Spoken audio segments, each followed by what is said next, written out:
కదలబడి. ఇవాల్టి మన కథ నేను పట్టిన కుందేటికి మూడే కాళ్ళు. ఈ మాట మనం ప్రతి చోట వింటూనే ఉంటాం. సరే, అసలు ఈ నేను పట్టిన కుందేటికి మూడే కాళ్ళు అనేది ఎలా వచ్చింది? అది తెలుసుకోవాలనుకుంటే ఈ కథని పూర్తిగా వినండి. పూర్వం ఒక కొండ గుహలో చోరదత్తుడు అనే దొంగల గురువు ఉండేవాడు. అతడు దొంగతనంలో భలే నేర్పరి. అతనికి ఎంతోమంది శిష్యులున్నారు. అందులో విమలుడనేవాడు ఒకడు చాలా తెలివైన దొంగవాడు. ఒకరోజు చోరదత్తుడికి కుందేటి మాంసం తినాలని బుద్ధి పుట్టింది. ఒరే విమల, నాకు కుందేటి మాంసం తినాలని మనసుగా ఉంది. నువ్వు అడవికి వెళ్ళి ఒక కుందేటిని పట్టి దాన్ని పక్వం చేసి తీసుకురా అని చెప్పాడు. విమలుడు సరేనని అడవికి వెళ్ళి ఒక కుందేటిని పట్టి చంపి దాన్ని బాగా కాల్చి తీసుకొస్తూ ఉండగా అతనికి ఒక దుర్బుద్ధి పుట్టింది. ఆకలి జాస్తిగా ఉండటన్న నోరు ఊరి ఆ కుందేటికి కాలు ఒకటి కొరికి తినివేసి మిగిలిన దాన్ని తీసుకువచ్చి గురువుగారికి సమర్పించాడు. కుందేలికి 3 కాళ్ళు ఉండడం చూసి చోరదత్తుడు, ఇదేమిటబ్బాయి, ఈ కుందేటికి 3 కాళ్ళు ఉన్నాయి, అసలు నువ్వు పట్టిన కుందేటికి 3 కాళ్ళేనా అని అడిగాడు.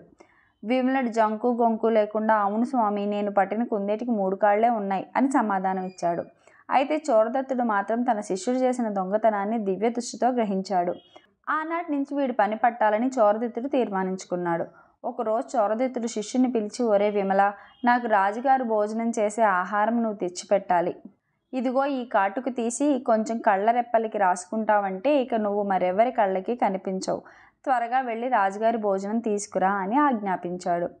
విమలుడు సంతోషంతో తనకు కూడా రాజుగారి భోజనం చిక్కుతుంది కదా అని చంకలు కొట్టుకుంటూ గురువు ఆజ్ఞ ప్రకారం రెప్పలకు కాటుక పూసుకుని రాజభవనంలోకి ప్రవేశించాడు. అక్కడ అప్పుడే రాజుగారి కోసం తయారు చేసిన భోజనాన్ని ఎవరికీ తెలియకుండా చేత పట్టుకుని బయటికి వచ్చేశాడు. దారిలో వస్తూ రాజుగారి భోజనాన్ని కాస్త రుచి చూశాడు.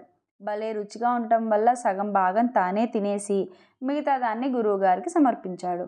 ఆనాటి నుంచి రోజు వాడు ఈ విధంగానే చేస్తూ వస్తున్నాడు. దొంగతనం సంగతి రాజుగారికి తెలిసింది. వంట బ్రాహ్మణులను అడిగితే తమకు సంగతి ఏమీ తెలియదన్నారు.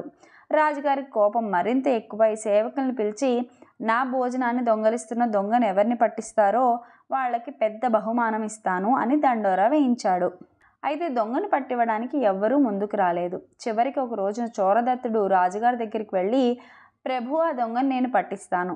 మీకు వండే ఈరోజు ఆహారంలో మాత్రం మిర్చి పొడి, పులుపు, కారం అన్నీ కొంచెం ఘాటుగా తగిలించండి.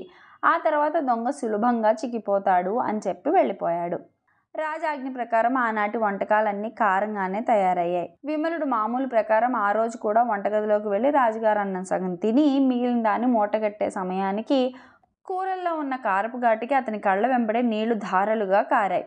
దాంతో రెప్పలికి దాచుకి ఉన్న కాటుక కాస్త కొట్టుకుపోయింది. వెంటనే దొంగ బయటపడ్డాడు. అతన్ని చూసి సేవకులందరూ గట్టిగా పట్టుకుని రాజుగారి దగ్గరికి లాక్కు వెళ్లారు. వాడి మీద రాజద్రోహం చేసిన నేరం మోపి వాడికి ఉరిశిక్ష విధించారు. ఈ లోపుగా ఈ సంగతి చోరదత్తుడికి తెలిసి అక్కడికి పరిగెత్తుకుంటూ వచ్చాడు. ఇప్పటికైనా వాడు నిజం చెప్తాడన్న నమ్మకంతో, ఒరే విమల, ఇప్పుడైనా నిజం చెప్పు, నువ్వు పట్టిన కుందేటికి 3 కాళ్లేనా అని అడిగాడు. శిష్యుడు నిర్భయంగా, అవును స్వామి, నేను పట్టిన కుందేటికి 3 కాళ్లే అని అన్నాడు. ప్రాణం పోయే సమయంలో కూడా తన మాట నిలబెట్టుకున్నందుకు చోరదత్తుడు విమలుడిని మెచ్చుకొని రాజుగారితో చెప్పి అతని శిక్ష తప్పించాడు. చోరదత్తుడు మాత్రం అతని శిష్యుడి చేత ఎలా అయినా నిజం పలికించాలని తీవ్ర ప్రయత్నం చేస్తూ ఉండేవాడు. దీని నిజం కనుక్కోమని చోరదత్తుని భార్యతో కూడా చెప్పించాడు. ఒక పౌర్ణమి నాటి రాత్రి విమలుడు తన ఇంట్లో తన భార్యతో హాయిగా కూర్చుని ఉండగా ఆ సమయానికి చోరదత్తుడు శిష్యుడు ఇంటి వెనక నిలబడి పొంచి ఉండి వింటున్నాడు. విమలుడి భార్య మాటల సందర్భంలో తన భర్తను, ఏమండి, ఆ చంద్రబింబం మధ్యలో ఏదో ఒక జంతువులాగా కనిపిస్తున్నదే, అదేమిటండి అని అడిగింది. అదా 4 కాళ్ల కుందేలు అన్నాడు విమలుడు. 4 కాళ్ల కుందేలు కాక 3 కాళ్ళవి కూడా ఉంటాయా ఏమిటి అని అడిగింది భార్య.